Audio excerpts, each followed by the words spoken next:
I really see myself as an 18th, early 19th century historian, but in the later part of my academic career, I did branch out to write some more general histories, a history of Siberia, and then this history of the Volga.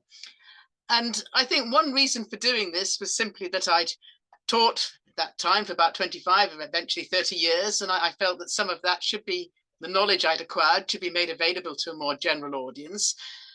But there was also an element of fun in this as well. To put it in context, when I was a postgraduate student in the Soviet Union in the late 1970s, the only place you could really study was in Leningrad and Moscow. You got a visa to the city and not to the country.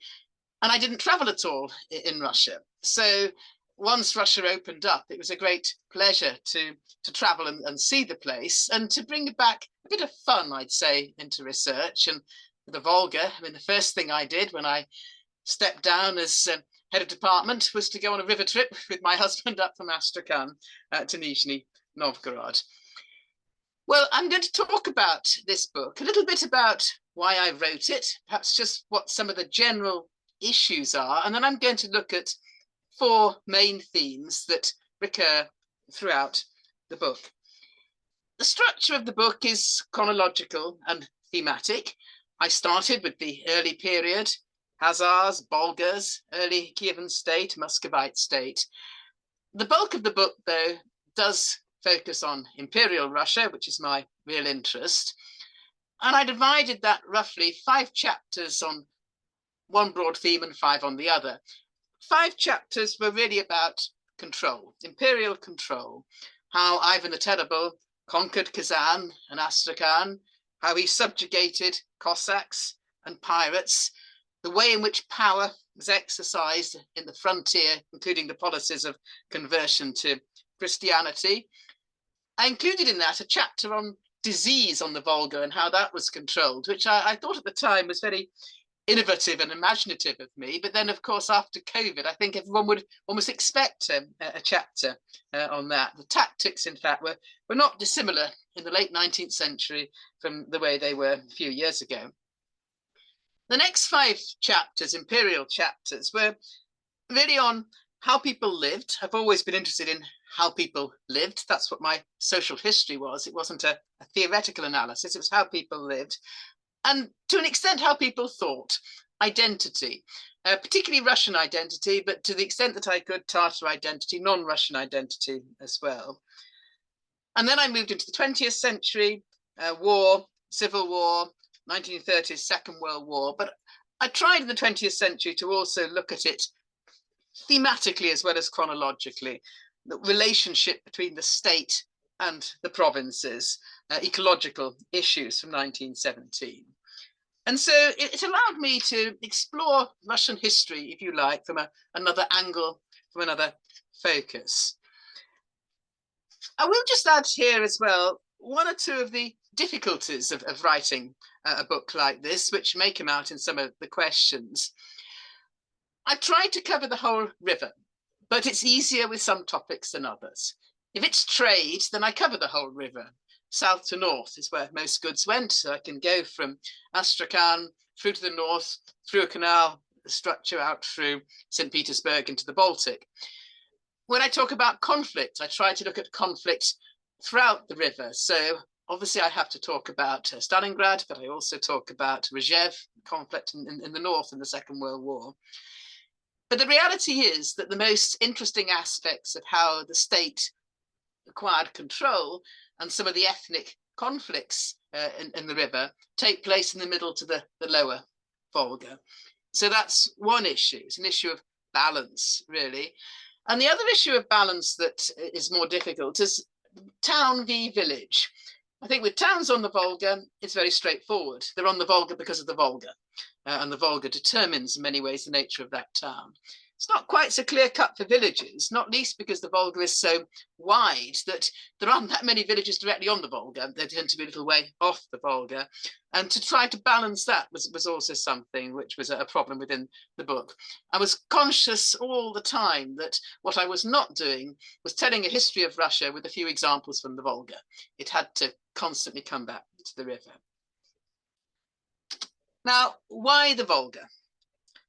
Well, the obvious answer in a way is that this is one of the great rivers of the world. It's the longest river in Europe. It's some 3,500 kilometers in length. It's about 2,200 miles, compared with the Danube, 2,850 kilometers, and the Rhine, a mere 1,233 kilometers. It flows north to south, which becomes a bit of a problem, as I will explain when we look at trade, starting in the north between the Valdai Hills, between Moscow and St. Petersburg in the Tver region, and a site that became an attraction for tourists and the faithful in the late 19th century. And then to Tver, which you can see on the map.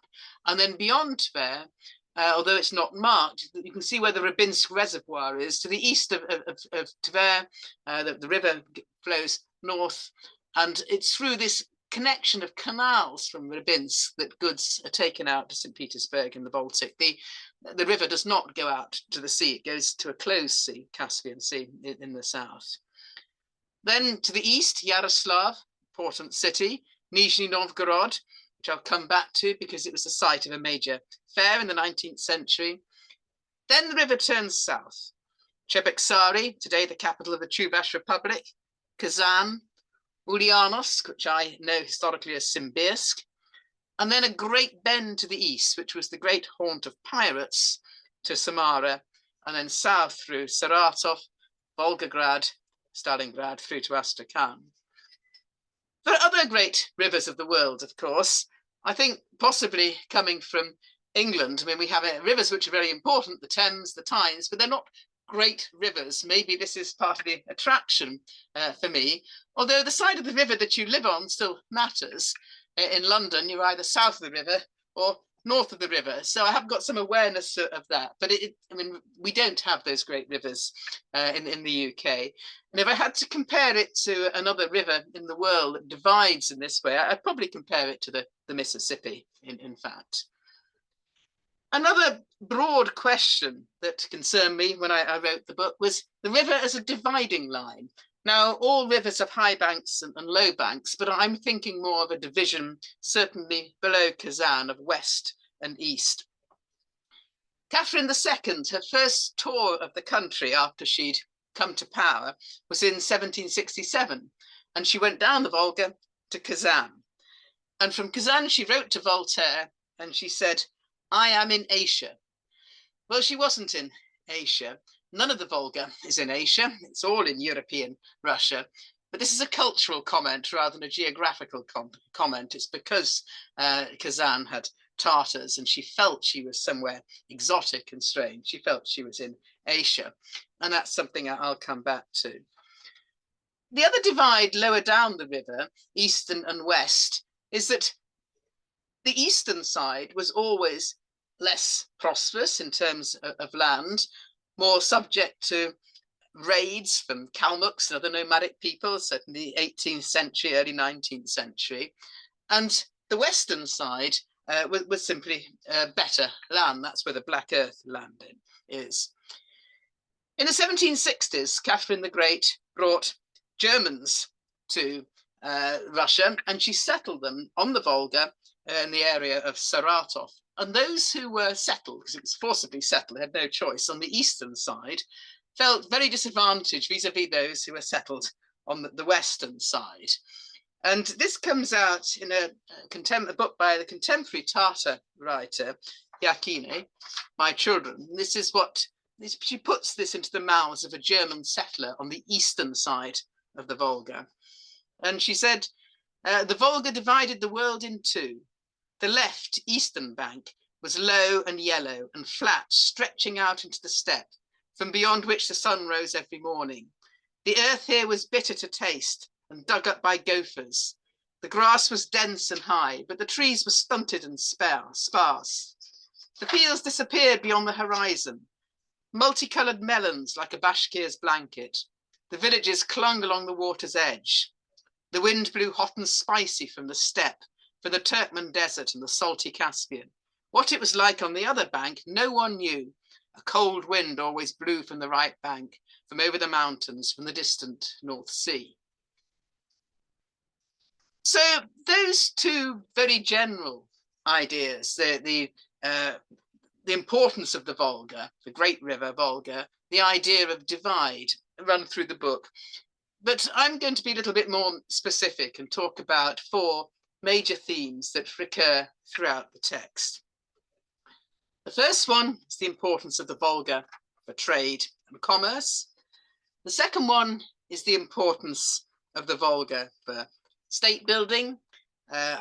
We'll talk mostly in the Imperial time, but also in the Soviet period. The third significant aspect is the Volga, certainly the middle Volga and the lower Volga, as a meeting place of different peoples, ethnicities, religions, and culture. And the final aspect, the fourth aspect, is the importance of the Volga for the evolution of a sense of Russianness and Russian identity. But the overriding theme of all these sections is simply, how did the Russian Empire take over and govern such diverse borderlands which were so diverse in ethnicity and religion? How did the Russian Empire govern itself? How did it sustain itself? How did it survive? And the same is true, although it's less obviously focused on the Volga, the same is true of the Soviet period. And what about the situation today, for example, in Tatarstan, in Kazan? Now, most of what I'm saying is relevant for understanding the Russian Empire and, to an extent, later Soviet Union. Force matters is one of the main themes of this, but it's not just a question of force. It's also a question of bureaucratic control, cultural control, assimilation, which is just as important as military control. And I'm, of course, looking at the Russian Empire, and many of the things that I'm saying are unique to Russia, but some of them could be true, could be relevant to any other empire in the 19th century. Well, let me start then with trade. Volga almost goes without saying, trade matters. In fact, early states, whether it was the Kazan state, Volga state, or on the Volga, they're there because of trade. People come to the Volga because of trade. Vikings sailed down the Volga because of trade. So we think of it as a great trading river, although there were some issues with it. This was in March, the river Volga at Volga. And I tried to go to the Volga at different times of the year. And to me, I've never seen a frozen river in England. I mean, it simply looked like a great big field, but of course this is the Volga. So it's a great trading river, but for several months of the year, it's not navigable. And this is March, in climate changes, but for several months of the year, up to 5 months of the year, you simply couldn't transport goods up the Volga, and that's one aspect of it. I think our impression is much more this of the Volga. This is Tver in the north, but of course the issue here is this is beyond Rybinsk, and actually here it's pleasure crafts. It's also at this point you can't really transport great barges of goods. But goods were transported up the Volga when it was possible to do so, and they were transported mostly from the south to the north and from the east to the west. So from the east came goods from Persia, silks, spices, China, tea from China. Silver came up the Volga. That's what attracted the Vikings to the Volga. People moved up and down the Volga because of trade. More in the 18th, 19th century, grain was immensely important. The western bank of the Volga is Black Earth territory, immensely productive for grain. Salt pans in the southern part of the Volga, wood, and then oil. In fact, one might say that, in fact, now is probably the time when the Volga is least important in terms of trade. And there's a shift there as well when railways come, which I'm going to come back to in a moment. Trade, peoples, traveling peoples led to multi-ethnic cities, and that's something that I'll also return to. I mentioned when I showed the map of the Volga, Nizhny Novgorod, Gorky in the Soviet period. In the 19th century, Nizhny Novgorod was known as the great meetings of people for trade. Goods came from mostly again from the south and from the east to be purchased from the west, but it was more than that. It was a great emporium for trade. And this is the main building of the Nizhny Novgorod fair. I'm going to give a quote here. I try to use travel accounts where I can, because quite often they pick up on things which are obvious to people who live in these regions, but are not obvious to people who travel through them. And this is a man called Robert Bremner, who's a British traveller in the 1830s. And this is how he describes Nizhny Novgorod fair. Costumes and faces more varied and more strange than ever before assembled in so small a compass. White-faced flat-nosed merchant from Archangel with his furs. He's followed by a bronze long-eared Chinese who's got rid of his tea. Next come a pair of Tartars, followed by a youth whose regular features speak of Circassian blood. Cossacks who have brought hides from the Ukraine. Those who follow by their flowing robes and dark hair must be from Persia. To them the Russians owe their perfume. The wild-looking Bashkir from the Ural. Glancing in another direction, yonder Greek from Moldavia, with a rosary in his fingers, is in a treaty with his Kalmuk, as wild as the horses he was bred amongst. Nogais are mingling with Kyrgyzians. Drapers from Persia are bargaining for the shawls of Kashmir, with a member of some Asiatic tribe of unpronounceable name. It's very English.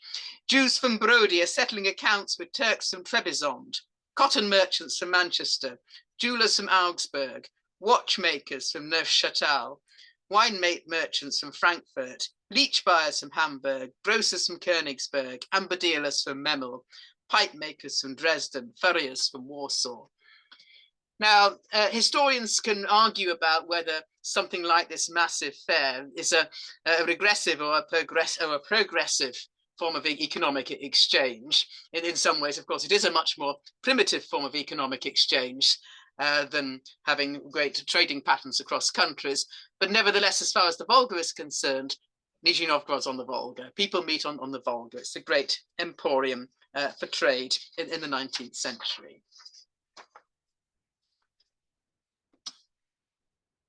Now, this is Ulyanovsk, Simbirsk. This is the presidential bridge in Ulyanovsk, which was President Medvedev, I think, so it's early 21st century. As I went up the Volga, I kept asking in a naive way, where are the bridges? Because my hometown is got quite an important river on it. It's the river D. It was a Roman town. They called it Diva. We call it Chester now.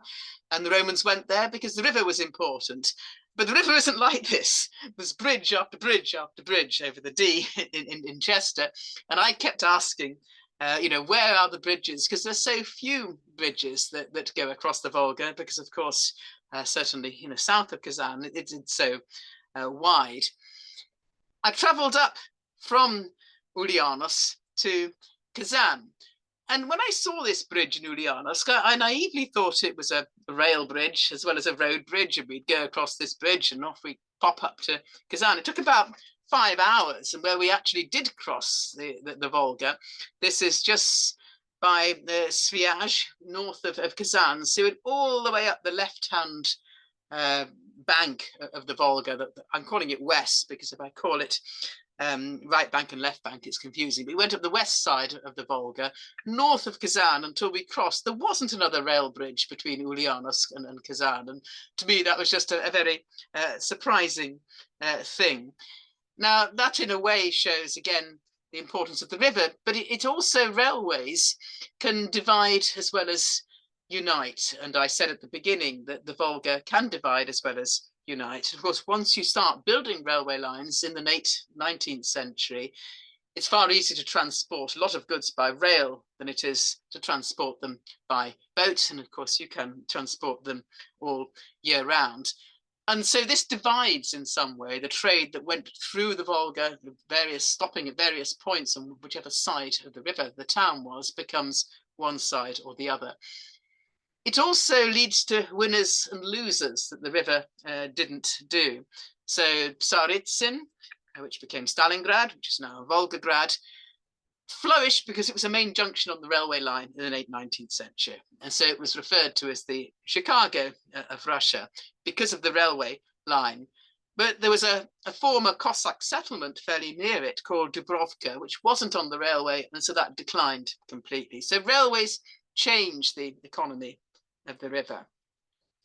And then I also look at the river in the last section in terms of ecology and in terms of the government's attitude towards ecological issues. And I think even before the Ukrainian war, there was a great suspicion in Russia of international bodies like Greenpeace. So it's a rather depressing account of how people feel they can't change things for the better. While I stay with the river, I also look at life on the river.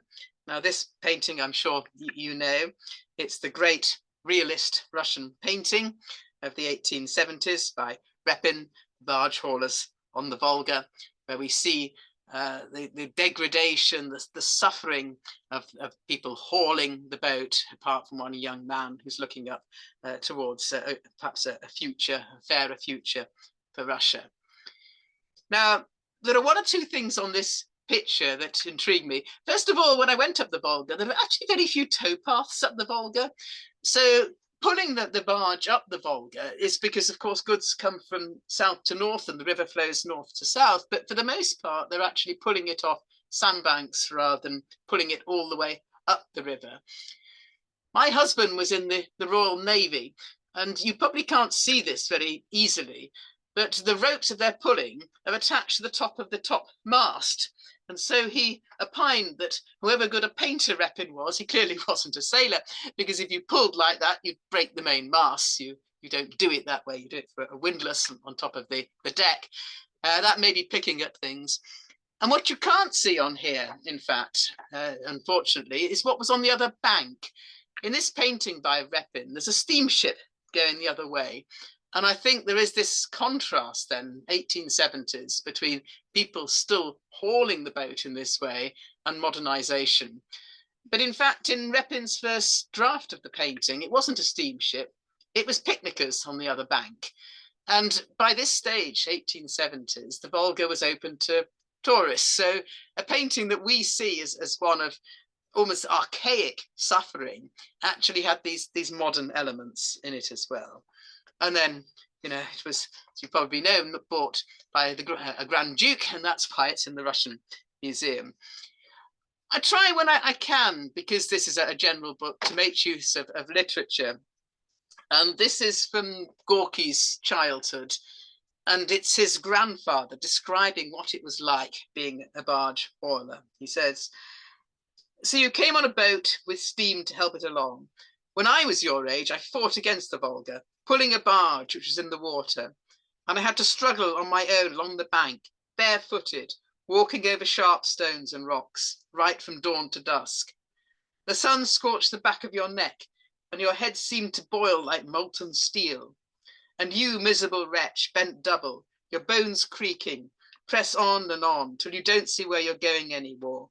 You're blinded by sweat, and your soul weeps, and a tear rolls down your cheek. That was a life."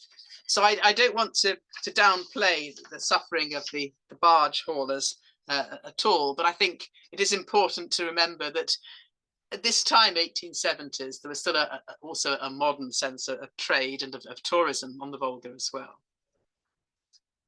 Well, trade, life on the river, in a way, was the easiest thing to cover the whole of the Volga. It's clearly important.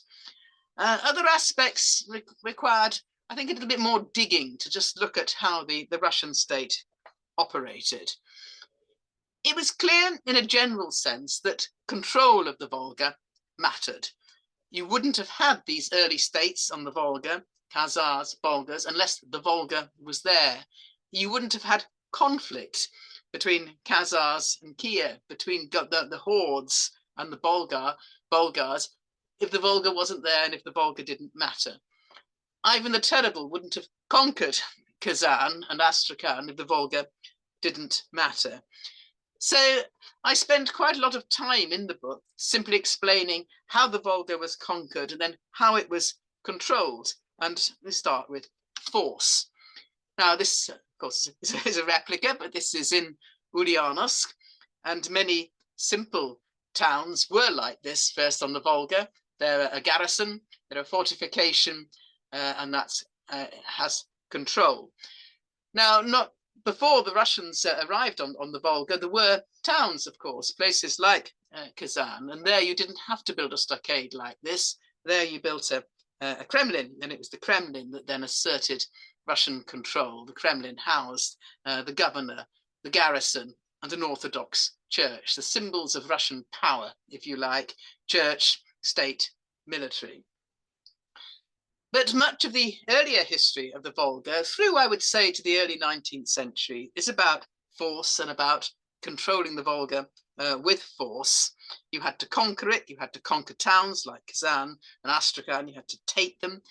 You then had to control forces on the Volga that disturbed the peace.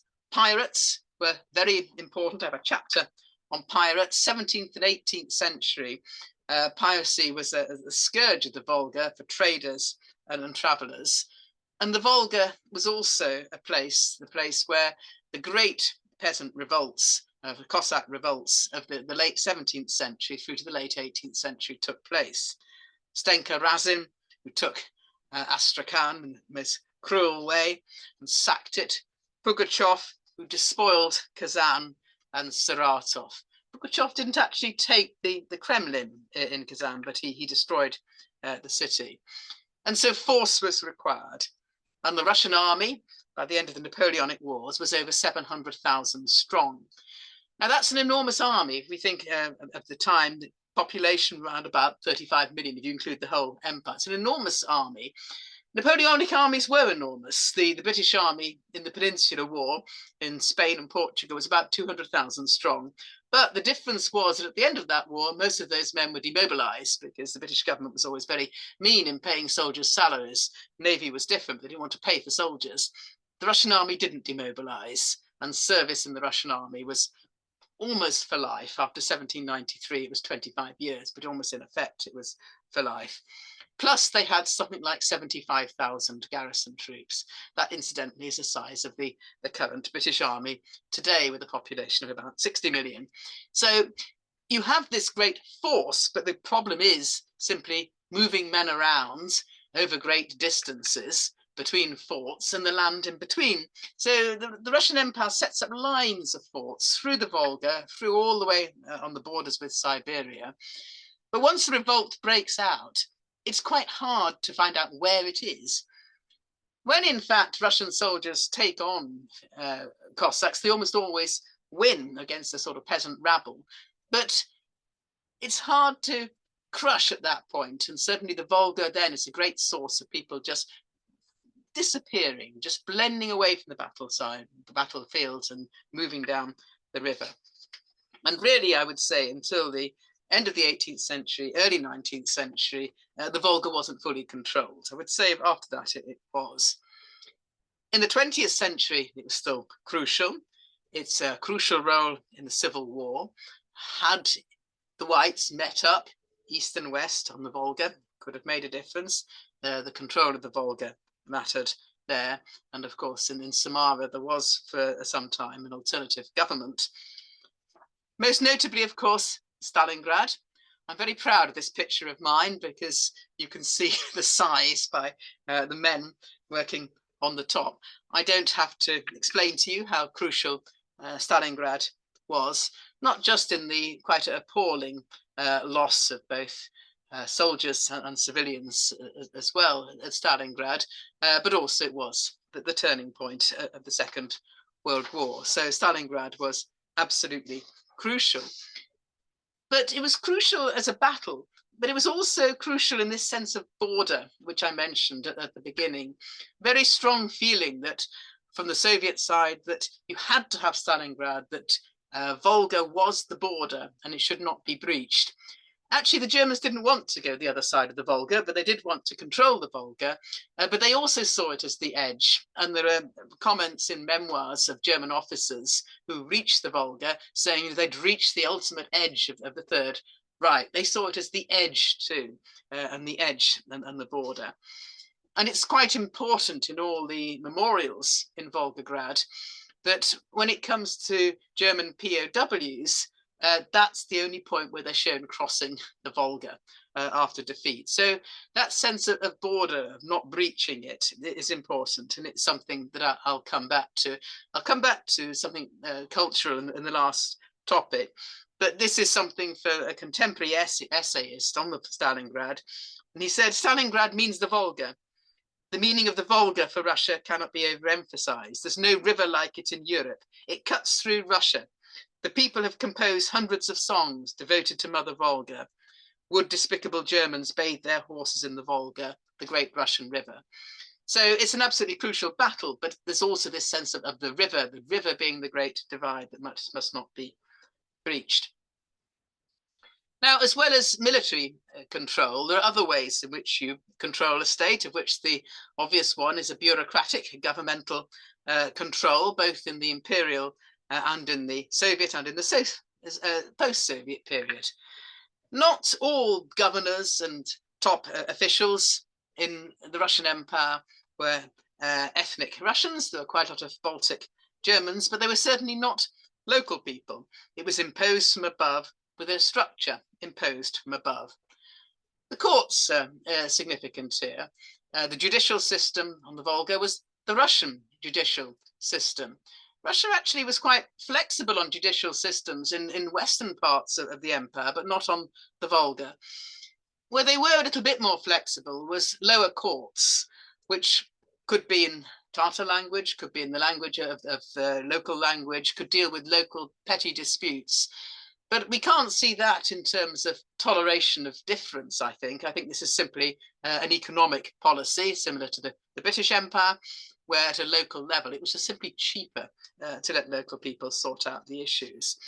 But serious offences, criminal offences, Russian law, Russian courts, Russian language in those courts with translations when necessary. It's a Russian tax system imposed from above, Russian calculation of who paid tax. Different in Siberia, where you still have tribute, but on the Volga, it's a Russian tax system.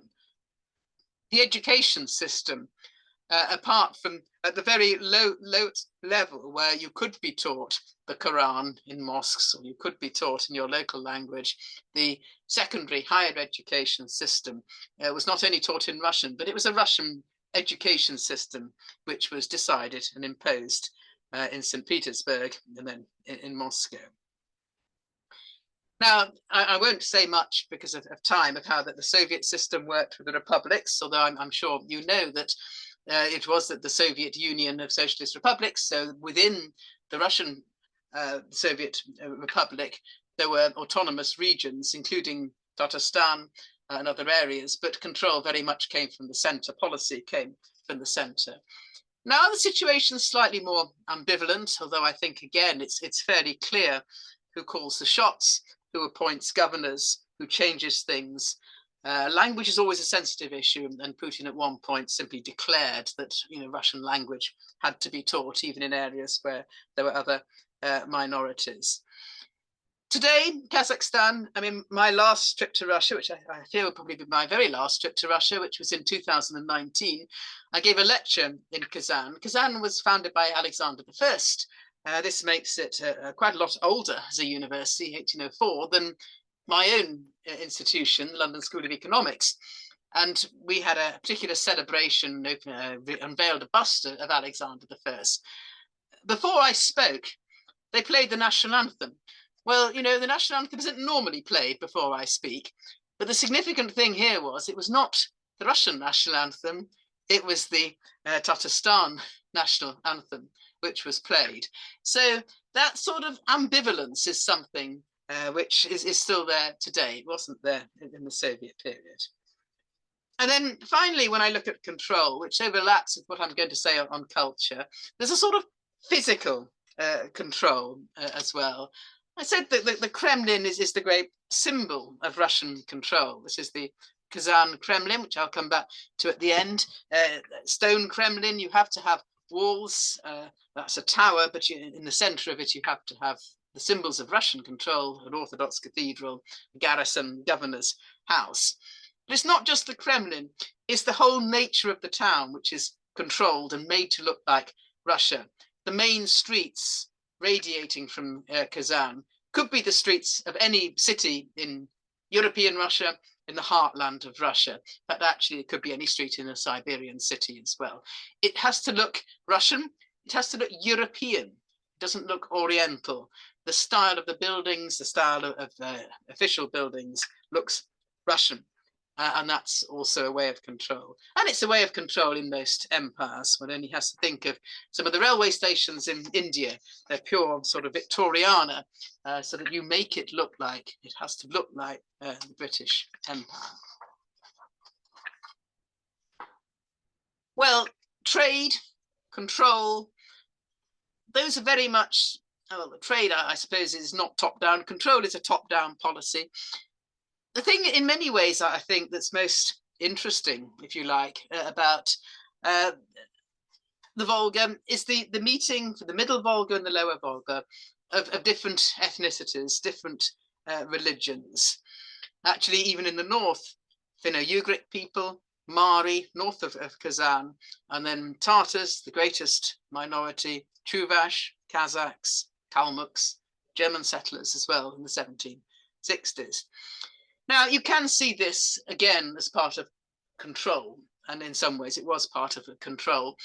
From the period 1552 onwards, there were policies of conversion to orthodoxy.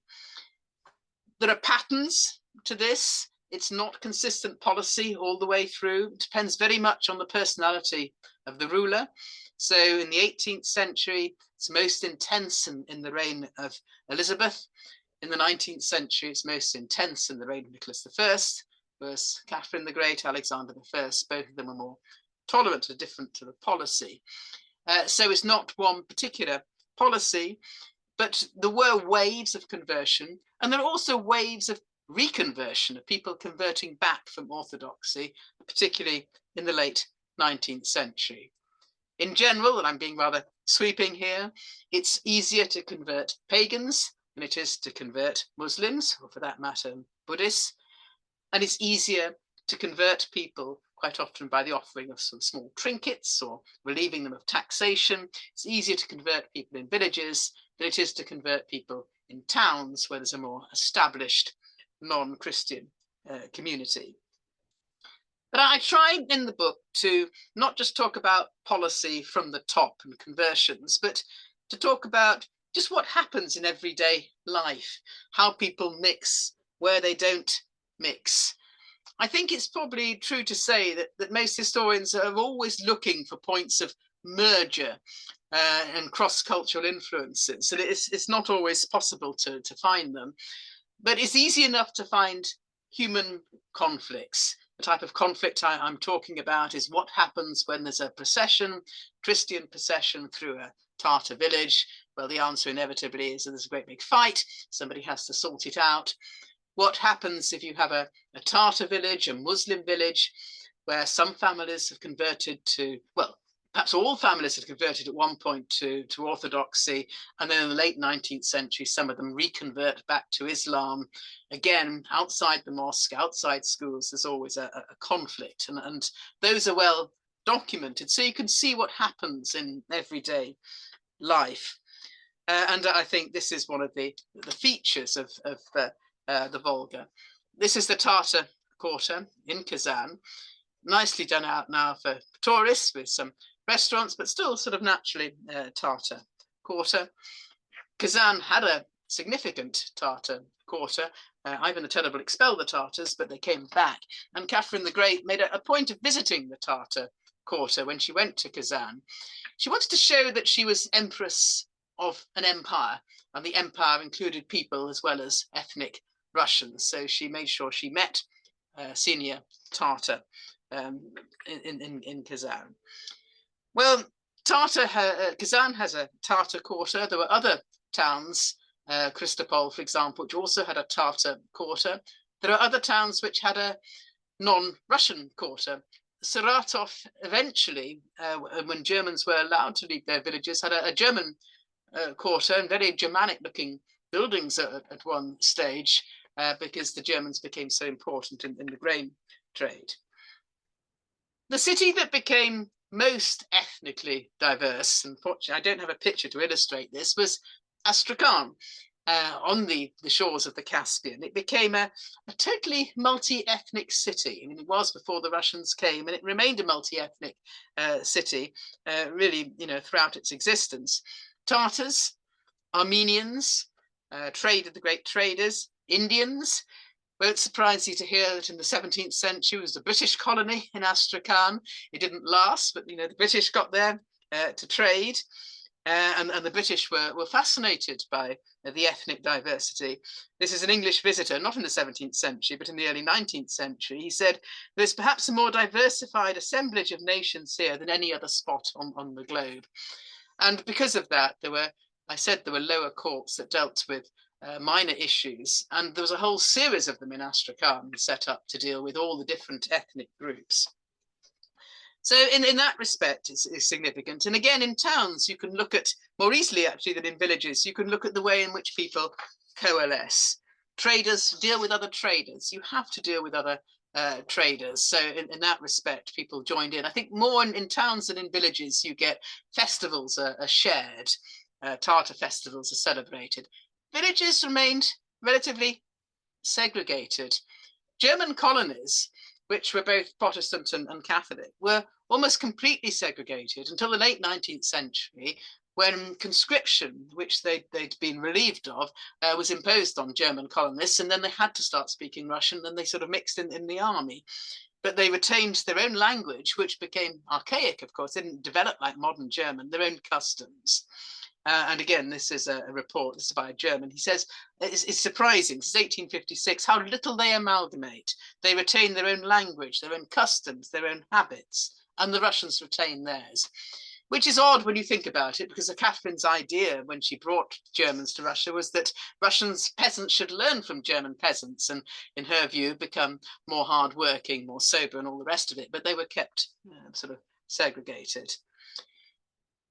Villages remained fairly segregated. There were Tartar merchants who travelled through villages. There were overlaps in dress and the rest of it, but they remained segregated. And I noticed going up on the train, I wasn't quick enough to take photos, that you were going through a village and you saw a mosque. The next village you saw an Orthodox church. They're still segregated.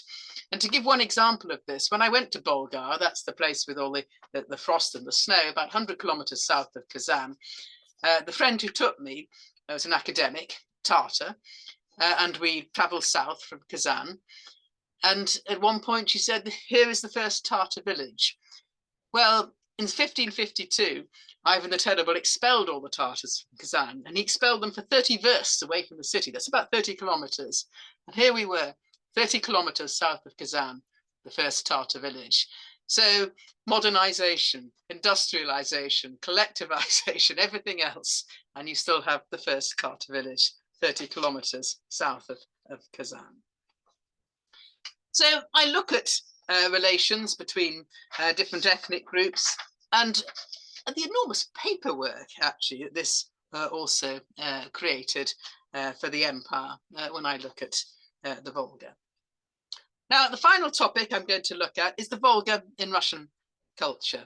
I've mentioned sort of cultural control, and you might add to this orthodoxy, conversions, simply establishing monasteries on the river. But the river had to be tamed. It couldn't just be a river. It had to be tamed, and it had to be made a Russian river, even though, of course, it was clearly a Tartar river, a Chuvash river, a Kalmuk river. It had to be made a Russian river. The legend is that when Ivan the Terrible took Kazan, the river was very fast flowing, and he tamed it in a very Ivan sort of way. He made his executioner whip the river until it was tamed and calm, and his troops could go across.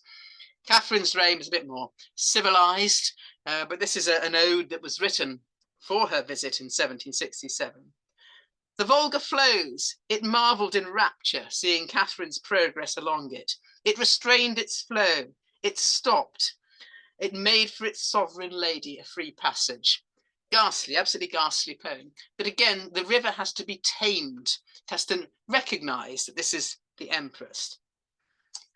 Well, how was the Volga manifested in culture is not absolutely clear cut. There was one stream of thought of the river as a rebel river, the river of Stenka Razin, which is the well-known song, the river of pirates. It also became river of suffering, which one can see in the painting by Repin, poems by Nekrasov, and some of the prose by Gorky as well. But overwhelmingly, beyond that, this became the river that was the protector, sometimes of all the peoples of the empire, sometimes of Russians. And it was certainly that from the early 19th century, from the time of Napoleon, and by the time you get to the late 19th century, it becomes a major theme of prose, of songs. The river is special, the river is Mother Russia, the river protects its children are Russians, and that becomes a very, very standard theme. Russianness, or all people, ambivalent in some way, I think. Stalingrad, which I mentioned, is supposed to defend all people of the USSR. This particular thing I'm going to quote is from the film, 1930s film, Volga, Volga. In other words, it's before the war, horribly sentimental. I have to admit I rather like it. But the chorus is, let our foes like ravening wolves leave their tracks at our country's borders. They shall not see our beautiful Volga, nor drink from the Volga's waters. So there's a very strong sense here of protection. And there becomes a strong sense of, in the late 19th century onwards, I mentioned tourism of Russianness. Before this, Russian tourists had gone to Italy and to Germany and seen wonderful things and felt a bit embarrassed when they came back to Russia. But from the late 19th century, the Volga becomes special. The Volga becomes something that Russians can be proud of. Its beauty in art, in poetry and everything else. It also becomes sacred, sacralized. Now, the Volga isn't the only river, of course, that's sacralized. The Ganges is sacralized. But late 19th century, it becomes a tourist attraction. This is the source of the Volga. You can see a little chapel there. It's a muddy puddle. That's what most sources of rivers are. But it's, as you can see, it's got an icon above there. And in fact, although you can't see this, there are two plaques as you come up to this little walkway where the river has been blessed by the patriarchs of Moscow. Just to spoil it slightly, incidentally, on the way away from the river, there's also something with a magic spell. But nevertheless, here by the source of the river, it's sacred. And in fact, nowadays, this has become a sacred spot, and the processions start from this. It's really rather charming. I mean, it's just there were no tourists when I went there. There was just a few stalls selling fridge magnets and dried fish. But there is a church that's been constructed there on this site. So, of course, it was neglected in the Soviet period. It was destroyed in the Second World War, but it's become asserted again. Perhaps we all make our own myths. I'm not saying Russia is unique, but the Volga becomes a Russian river, and it becomes a distinct river, and it becomes a sacred river. Now, I'm going to conclude now. I've said a lot about the control of the river, Orthodox control, rather less about the Soviet control, Federation control. In 1552, Ivan the Terrible, one of the first things he did was destroy all the mosques in Kazan. And one of his first acts was to lay a foundation for the Orthodox cathedral at the point in which his colours had been raised over the town. And this is the Orthodox cathedral today. So this is a clear assertion of Russian control over Tatars, of Orthodox control over a Tatar town. The Kremlin, as I said, was the great manifestation of Russian power, Orthodox, military, bureaucratic. But it's been reinvented. This is the Kol Sharif Mosque inside the Kremlin in Kazan. Kol Sharif was a Muslim scholar who served in the mosque in the mid-16th century and who died along with his students defending the citadel and the heart of Muslim Kazan against the Russian forces of Ivan the Terrible in 1552.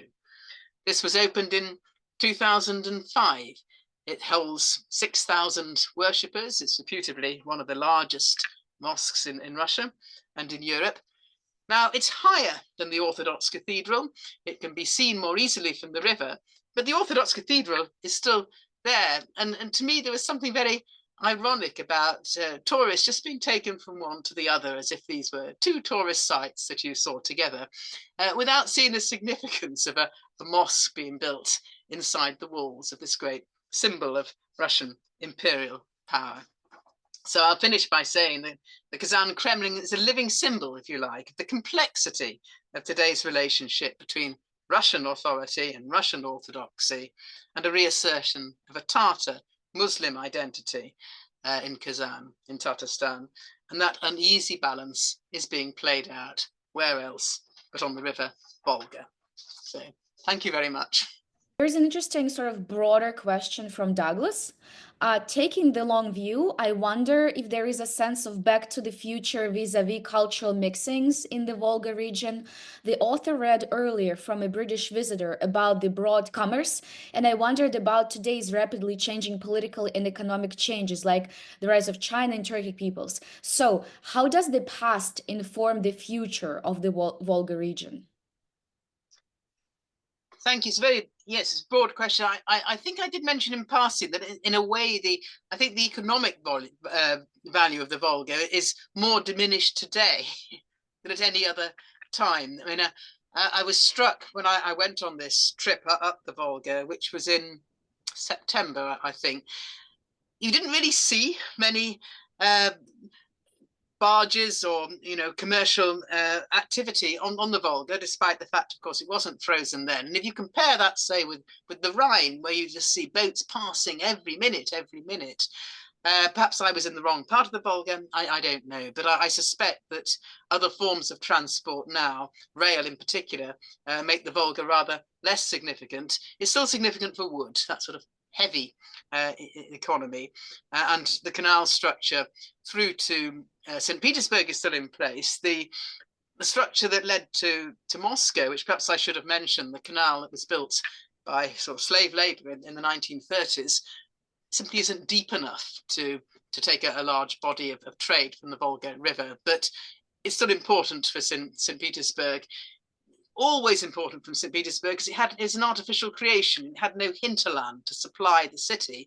And then, of course, it's a great Baltic port as well. So I looked quite hard for statistics of current trade on the Volga, and I couldn't really find them. So it's just a sense, in a way, that it's less important. Cultural mixing, well, it's still there, of course. Now, does it matter? I think that, I mean, my main experience, my main contacts were with Tatarstan. And my feeling was that they were somehow maintaining rather a clever balance in Kazan and in Tatarstan more generally, but between Russians and Tatars, Orthodox and Muslims. When they built a new quarter in the town, they built a mosque, they also built a church. There's this rather, to our minds, I think, ghastly building in Kazan that has a bit of absolutely everything. It's supposed to be a sort of multi-faith monument. So it has sort of minarets and Indian gods and crosses. And it's rather, it isn't the way we would do multi-faith, certainly in Britain or I think in the West. But it is an attempt to try to consolidate, to try and work with neighbours. That doesn't mean that it's without difficulty. And I think one of the most difficult positions in Tatarstan is over language. And at one point, Tatar was compulsory in primary schools, and then by decree that was overturned. But even my Tatar friends thought that had been badly handled in Tatarstan. Now that's in Tatarstan, but my sense is that if you went to Astrakhan, it would be a rather different situation and a less easy relationship between Russians and non-Russians in Astrakhan, and perhaps a more radical movement there. But I just don't really know enough about the contemporary situation to comment on that more specifically. But it's my sense that it's more difficult there. So it's possible. And I think that the Soviet Union, of course, managed to merge a lot of national identities through things like cinema, language, shared culture. And some of that has been now overturned, and you get more of a sort of Chuvash sense that they need to look at their own past.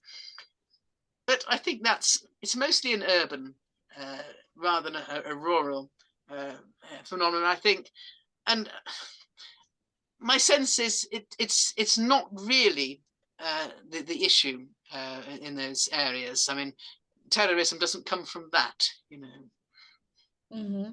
There are also a couple of questions, again, broad questions about the population around Volga and in this area. So can we estimate how many people live around if we, I don't know, summarize the amount of people living in big cities?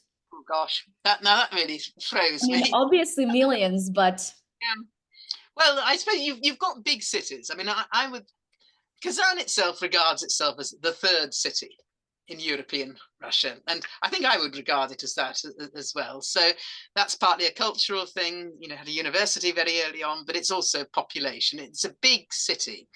But you've also got Nizhny Novgorod, that's primarily a Russian city. So you've got very big cities on the Volga. Yeah, Tver, Yaroslav, Nizhny Novgorod, Kazan, Volgograd, Astrakhan.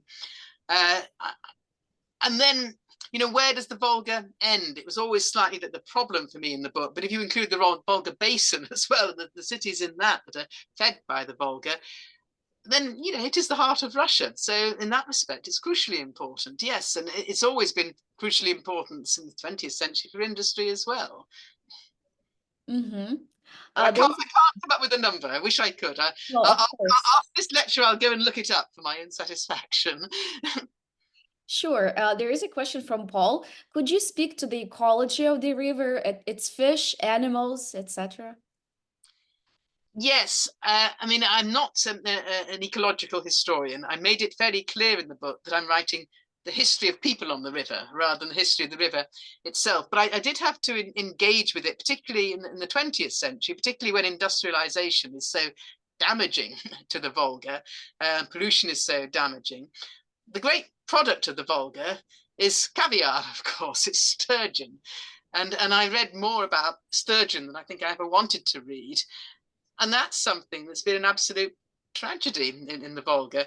I mean, I wouldn't like to say, of course, that this is a purely a Soviet created problem. I think it's a problem of modernization. It's a problem of once you start to put in the great sort of hydroelectric plants in any river, then there's going to be ecological damage. But I think there has been immense ecological damage and immense ecological damage in the Caspian as well, where, of course, the Volga flows out. And it's not really been addressed. There have been attempts at various times to try to clean up the river. But my sense, and this is rather derivative, actually, I have to say, from reading other people's books, because I'm not an ecological historian, my sense is that there are two great problems about trying to clean up the Volga. I mean, any country has a problem, but two specific problems. One is, as I mentioned, suspicion in the government Putin of international organizations like Greenpeace and not wanting to cooperate on an international level. And the other one I think is more difficult to explain. I think it's just a feeling amongst people that they're not going to really be able to engender change themselves. And that's something that has very deep roots. I mean, if you look at somewhere like Britain, one thing we were very good at was self-help. I mean, even Kropotkin praised that. He thought that the lifeboat service in Britain was the most wonderful example of self-help. And we've always done that. And there's always, in any smallest sort of suburb of a town or village, that there's always lots of self-help groups, usually busybody ladies, a bit like me, retired professional women running these things, and a feeling that you have some power and you can make your local and your national government listen to you. And that's not there in Russia, and I'm not sure that it ever was there in Russia. And I think you get a feeling of apathy. You know, we want to tidy up the river, but what can we people do? It's not in our power. There are bigger forces. And so I think those two things militate against really tidying up the Volga in the way that it should be. The only thing that's really helped the Volga is the collapse of some old Soviet industries, which polluted it so heavily. Mm-hmm. Charles Arendt, who gave a lecture last year on Orthodox Wanderers at our museum, asks you to comment on Old Believers and the Volga. And I have a separate question, kind of in the same vein, about Germans. I think Yeah. it's an important story. So could you comment on some other communities that are important to the reading? Yes, you're quite right. I didn't mention Old Believers. I mean, there are Old Believers on the Volga. I mean, particularly in the earlier period of the settlements, because it was remote, and Old Believers went to places where it was remote, not as remote as Siberia, of course. So they then sort of moved further east, and there were Old Believer communities within towns as well. I did come across some cases.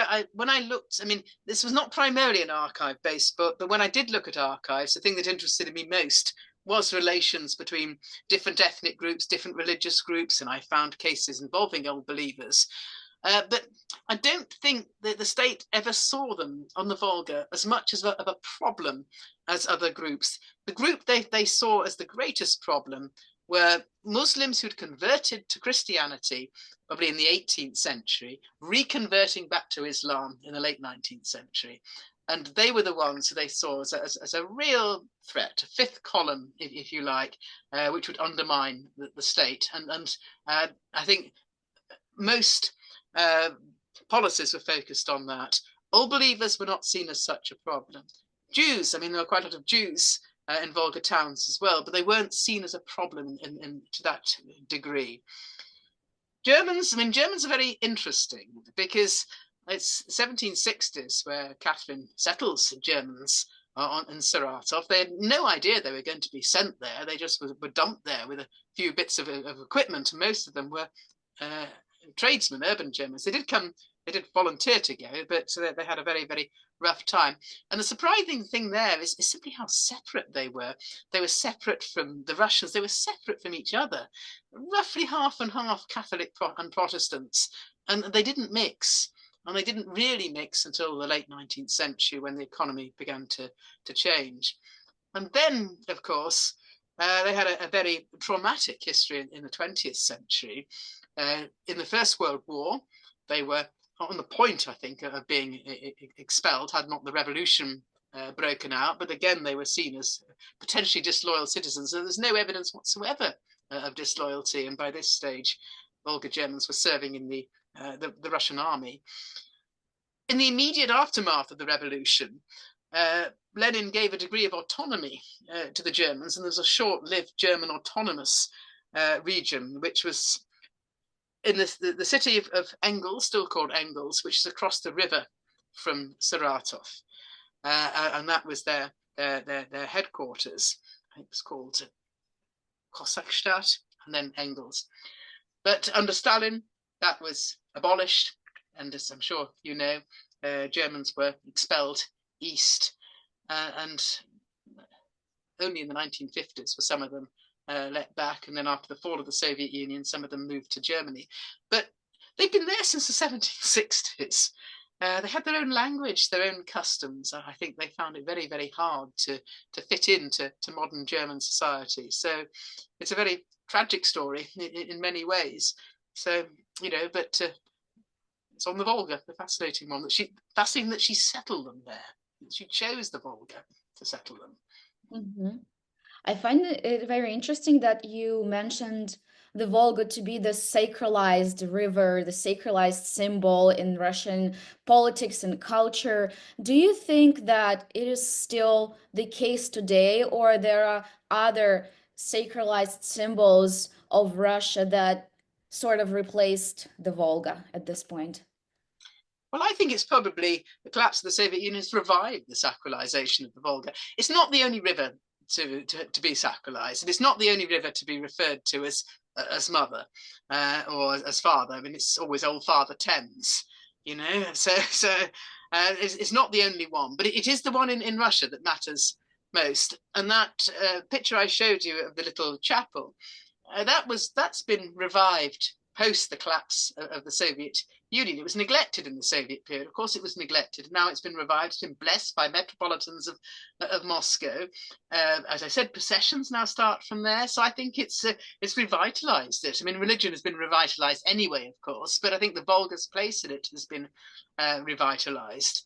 So I think in that respect, it started in the late 19th century. It's not an ancient sacralization. It was when tourism started, when people were looking to find things that were special, and it's been revitalized now. And I think, yes, if Russia is special as it looks more into itself, more internally focused on what is specially Russian, what is most important. And I mean, I finish my book with a phrase that I just found by chance. I was playing around on the internet before teaching a class, and I came across a TV program which was on, in fact, low water levels in the Volga, and I was sort of watching it or half watching it. And then the reporter ended with the words, "Without the Volga, there would be no Russia." Now, who would say on a UK television program, without the Thames, there would be no London? You wouldn't say it. So I think the Volga is special. And as I travelled up the Volga, I mean, people in Russia do have a lot of local pride, and I think that's a Soviet feature, and it survived the Soviet feature. But you would arrive in a town, and the taxi driver would say, "Would you like to see the Volga?" And I think, well, when I'm in Chester, I don't say, "Would you like to see the D?" You might see the Thames, but it's there, as still the most important thing. Yeah, noticed an interesting thing recently. Because Russians have less opportunities to travel internationally, the Volga cruises are different, like sort of trips. They became more popular, and I checked the prices, and some of them are even more expensive than trips to Turkey, let's say. And I was really surprised because when I was in Russia 5 years ago, it wasn't that popular at all, but now it revived in a way. Yeah, that's interesting because when I went up the Volga, which was before I started writing this book, uh, I told my Russian friends, and they all said, "Oh, it's wonderful, it's magnificent." They said, "Well, no, we haven't been there, of course. We're going to Spain for our holidays." So perhaps you're right, but I mean, it is beautiful, but I think there is a sense of it being special and Russian, and maybe people also want that. I don't know.